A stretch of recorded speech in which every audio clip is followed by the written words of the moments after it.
প্রিয় দর্শক, এসএস রূপগানের পক্ষ থেকে আন্তরিক শুভেচ্ছা এবং স্বাগত। এখানে দেখতে পাচ্ছেন জিমনোক্যালিসিয়াম। এটি একটি ক্যাকটাস প্রজাতির উদ্ভিদ। জিমনোক্যালিসিয়ামের মধ্যে কয়েকটি জাত রয়েছে। এর মধ্যে একটি হচ্ছে জিমনোক্যালিসিয়াম ডেমসি এবং আরেকটি হচ্ছে জিমনোক্যালিসিয়াম মেহানোভিচি। এটির মধ্যে ফুল হয়ে থাকে বন্ধুরা। এর মধ্যে 4 ধরনের ফুল দেখা যায়, যদিও এখন পর্যন্ত আমার এই ক্যাকটাসটিতে ফুল ফোটেনি।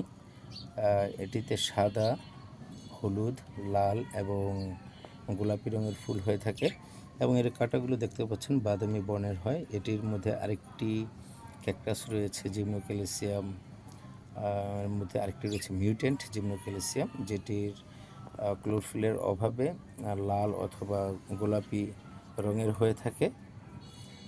সেটিও ইনশাল্লাহ অল্প কিছুদিনের মধ্যে আমি সংগ্রহ করব। তো এই জিমনোক্যালিসিয়াম যে জাতটি দেখতে পাচ্ছেন আমার কাছে, সেটির অনেকগুলো বেবি হয়েছে। আমি বেবিগুলো এভাবে নুড়ি পাথর দিয়ে লাগিয়ে দিয়েছি। আপনাদের কারো যদি প্রয়োজন হয় আমাকে নক করতে পারেন। তো ভালো থাকবেন, সুস্থ থাকবেন। খোদা হাফেজ।